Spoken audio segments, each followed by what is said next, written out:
Alors, pour introduire les probabilités conditionnelles, nous allons démarrer par un exemple. On considère un dé non truqué, ou on dit aussi non pipé. Ça signifie que on va pouvoir parler d'équiprobabilité, c'est-à-dire que chacune des faces de ce dé, qu'on va considérer à 6 faces, un dé classique, a la même chance d'apparaître. Donc équiprobabilité, ça veut dire que notre probabilité va se calculer de la manière suivante, cas favorable sur cas possible. D'accord? Voilà. Les cas possibles, je te rappelle, c'est ce qu'on appelle aussi l'univers, et qu'on note en général oméga. Donc ici, quel est l'univers de quand je lance ce dé? Ben, oui, c'est ça, c'est les faces 1, 2, 3, 4, 5 et 6. Voilà. Maintenant, on considère l'événement obtenir un chiffre pair. Ben, qu'est-ce qu'on a? On a 2, 4, 6 comme chiffre pair. On est dans un cas d'équiprobabilité, donc on peut utiliser cas favorable sur cas possible. Et à ce moment-là, on a 3 chiffres pairs sur un nombre de cas possibles qui est de 6. Donc, la probabilité est de 1/2. Je suis allé un peu trop vite, c'est pas là que je veux le mettre.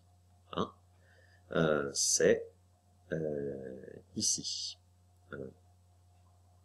3 sur 6, et c'est égal à 1/2. Là, nos chiffres pairs, ce sont 2, 4 et 6. Sur l'événement maintenant grand B, obtenir un résultat supérieur ou égal à 4. Eh bien, supérieur ou égal à 4, on va avoir comme événement élémentaire l'apparition du 4, du 5 et du 6. Voilà. Pour les mêmes raisons, on est dans une situation d'équiprobabilité. Donc, je vais calculer de la manière suivante en faisant le quotient cas favorable sur cas possible, c'est-à-dire on a 3 cas favorables, 4, 5, 6, et 6 cas possibles. On a également donc une probabilité de 1/2. Voilà. Alors, maintenant, on cherche la probabilité de l'événement B, sachant que l'événement A est réalisé. C'est ce qu'on appelle une probabilité conditionnelle, sous la condition que A est réalisé. C'est-à-dire qu'on va se placer dans la situation où l'événement grand A est réalisé, c'est-à-dire que on est dans la situation où on a tiré un nombre pair, on sait qu'on a tiré un nombre pair. Quelle est alors la probabilité qu'on obtienne un résultat supérieur ou égal à 4? En fait, on est en train de changer d'univers. Notre univers au départ c'était 1, 2, 3, 4, 5, 6. Et bien là, mon univers, étant donné on est dans la situation où A est réalisé, c'est-à-dire on sait qu'on a soit le chiffre 2, soit le chiffre 4, soit le chiffre 6, on est dans cette situation-là. Et on prend cette situation-là comme nouvel univers. Et bien à ce moment-là, la probabilité qu'un résultat supérieur ou égal à 4 apparaisse va être quoi? Bah, on est toujours dans une situation d'équiprobabilité. Donc les cas favorables vont être 4 et 6, donc on va avoir 2 cas favorables. Et le nombre de cas possibles, ça va être 2, 4 ou 6, c'est-à-dire on va avoir 3 possibilités. Donc cette probabilité qu'on calcule, qu'on cherche, va être de 2 tiers. Voilà, je te laisse noter ce que je viens de dire. Tu peux mettre sur pause. Je pense que, voilà, à quelque chose près, j'ai dû dire la même chose que ce que j'ai écrit ici. On va voir maintenant la notation. Alors, tu peux constater que ça change légèrement. Donc, cette notation, elle se lit de la façon suivante. La probabilité de B sachant A. Donc, 2 possibilités. Soit on note P de B et on met l'événement grand A, c'est-à-dire la condition en indice, ou on met l'événement grand B et une barre, qui n'est pas une barre de division, hein, c'est simplement une barre, qui nous dit que c'est sous la condition grand A. Et à ce moment-là, effectivement, on écrit que c'est égal à 2 tiers. Je t'avoue que j'ai une préférence quand même pour celle-ci. Celle-ci, on pense un petit peu à la barre de la division, qui, alors effectivement, on va avoir un quotient, mais je préfère celle-ci parce que là, on parle vraiment de changement d'univers. On se place, il y a une notation spécifique pour dire vraiment, on a changé d'univers et notre nouvel univers, c'est l'univers grand A. Voilà. Donc ça se lit, probabilité de B sous la condition que A est réalisé. Ou encore, on dit probabilité de B sachant que A est réalisé. Après, quand on le dit un peu plus vite, on dit P de B sachant A. Voilà. Voyons maintenant la définition, après cet exemple. Alors, on est évidemment dans une situation d'équiprobabilité. Hein,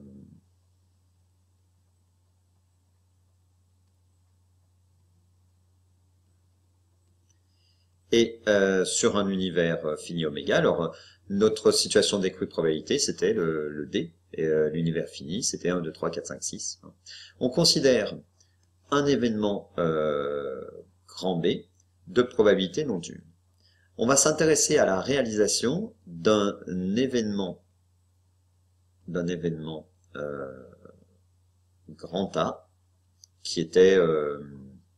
alors, attention, par rapport à l'exemple précédent, j'ai inversé grand A et grand B. Il faut faire attention, et voilà. Ça pourrait être grand C, grand D, il faut... c'est comme ça. J'ai fait comme ça, un petit peu exprès, justement, pour qu'on fasse attention. Donc, on s'intéresse à la réalisation d'un événement grand A sous l'hypothèse que grand B est réalisé. Sous l'hypothèse grand B est réalisé. Tout à l'heure, on parlait de grand A réalisé. Attention. Donc là, notre nouvel univers, c'est l'univers grand B.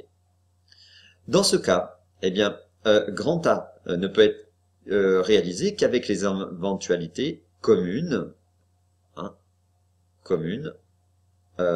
à grand A et grand B. Tu as vu que dans l'exemple précédent, on a pris les éventualités qui étaient à la fois dans grand A et dans grand B.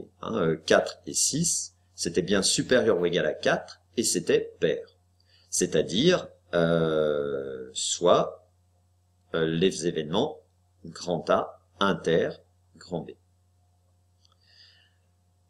L'hypothèse de la réalisation de grand B, en fait, elle a restreint le problème, ou encore elle a, elle a diminué le problème, restreint, c'est le mot adéquat. Ça nous a enlevé des possibilités, à l'ensemble des éventualités de grand B. Donc, on a été ainsi amené à définir une nouvelle probabilité qu'on appelle P indice B, qui est dans un nouvel univers. Et cette probabilité, toutes les probabilités qu'on va calculer, on va les noter P indice B, c'est-à-dire sous la condition que grand A, que grand B est réalisé. Voyons maintenant comment on peut l'écrire en termes de quotient. Eh bien, on peut l'écrire aussi P, sachant B, de grand A, inter, grand B. Tu es d'accord? Puisqu'on a dit qu'on était restreint à l'univers grand B qu'il fallait prendre dans l'intersection des événements de grand A et de grand B. Alors, c'est toujours cas favorable sur cas possible. Cas favorable, qu'est-ce que c'est? En fait, on compte les éléments de grand A inter grand B, donc on dit que c'est le cardinal de grand A inter grand B. D'accord? Donc ça, c'est nos cas favorables. Et les cas possibles, c'est cardinal de grand B, puisque c'est notre univers ou l'ensemble des possibles. Ça s'écrit aussi, finalement, P de A inter grand B sur P de B. Alors, effectivement, normalement, pour P de A inter grand B, ça serait P de A inter grand B, c'est sur, pardon, P de A inter grand B, c'est cardinal de A inter grand B sur cardinal de oméga. D'accord. La même chose pour P de B. P de B, c'est cardinal de B sur cardinal de oméga. Bon, bah, quand je fais le quotient des deux, j'obtiens bien cardinal de A inter B sur cardinal de B. Ce qui nous donne bien finalement P de A inter B sur P de B. Voilà. Il pouvait peut-être y avoir quelque chose de pas très clair pour toi de ce côté-là. Mais en écrivant ça, je pense que j'ai dû lever cette incertitude.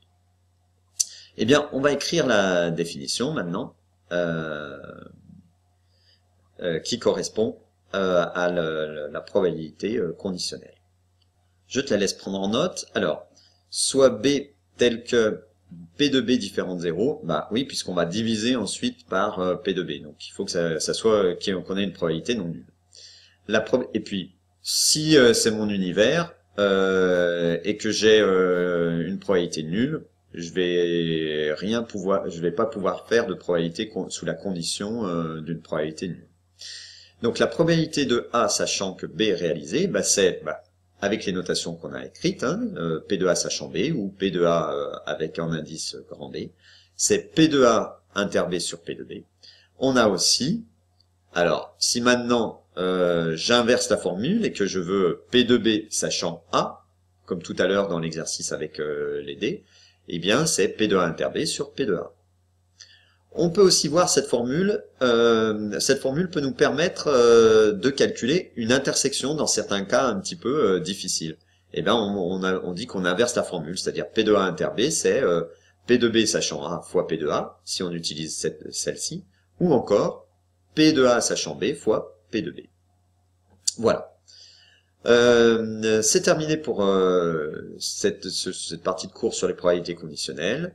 Je te donne rendez-vous pour une vidéo sur pour mettre en pratique avec 3 exemples, 3 façons d'utiliser cette formule de probabilité conditionnelle. Voilà.